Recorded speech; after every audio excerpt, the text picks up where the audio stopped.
All right, let's bring in the better minds. Okay, we have Jennifer Coffindaffer, former FBI agent, NewsNation Law and Justice contributor, a.k.a. the Coffindaffer, and CeCe Moore, chief genetic genealogist at Parabon. It's good to have you both. So we understand that the law is you need a conviction in New York. I know the audience is going to say, well, how are you going to get a conviction without the DNA? No, you can get the DNA swab. You just have to argue for it in court. That's what they're doing right now. Coffindaffer, do you think they get the swab? I think they get the swab. I think they do. It will connect to this case. It's important. They will show the probable cause, that the importance to link it. Remember, they have that pizza box. So they already have some linkage. And I think CeCe will go into this more. But if they get his saliva, it's going to be a larger profile and a better link. I think the judge will grant it. Why, CeCe? Because if they get the swab, they can run the standard STR profile that is used to convict someone of a crime. Right now, from what they've released, it sounds like they only have his mitochondrial DNA profile, and that is not the standard in a court of law. And in terms of the degree of certainty, they put it at like an octillion, but the confusing thing is not, well, a DNA match, all right, we get it.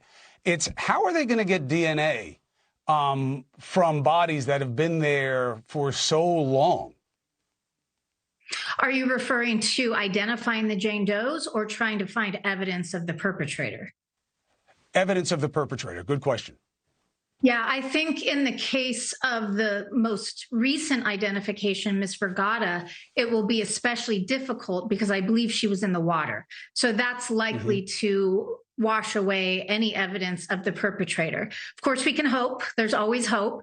And the other women that were found with the burlap bags, they were able to find some physical evidence there. But I believe that's because it was preserved in such a way that you would expect that you might find evidence as opposed to being in the water.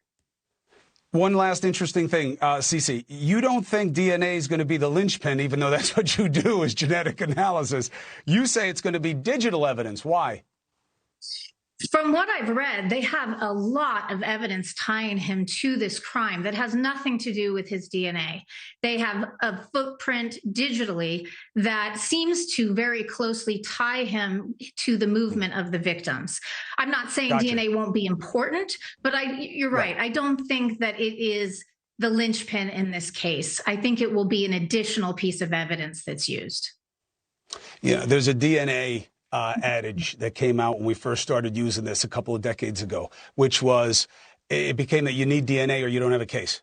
And they came up with this idea, I think it was Barry Scheck, famous attorney from the Innocence Project, that absence of evidence, meaning that they don't find your DNA, is not necessarily evidence of absence, which means just because we don't have your DNA doesn't mean you didn't do it, doesn't mean you weren't there, we can't place you there.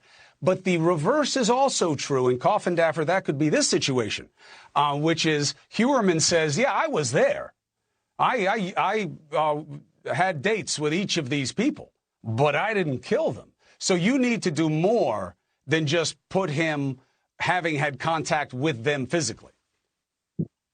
Well, and the more is the fact that his wife's DNA was on two of the victims. That is such a bad fact for the defense. And I just don't know how you get over that hurdle, at least with two of those victims. By saying that you had dates with them. I had dates with both of these women. I bet you find other people's DNA on them also. They were sex workers. I didn't kill them, though. That's going to be the defense. Oh, how does that defense fly when they are all buried in the same manner, in the same place? They were all contacted with burner phones, separate. I mean, there were 7 burner phones. They were all wrapped in this burlap that is, I think, most importantly, camouflage. Camouflage burlap. It was important to sequester these bodies. I think there's going to be direct links that are too difficult to overcome for the defense. Hey, thank you for watching. Please go to newsnationnow.com, newsnationnow.com, and you can find NewsNation on your television provider. And don't forget to click the red subscribe button down below. Then you will get more of NewsNation's fact-driven coverage.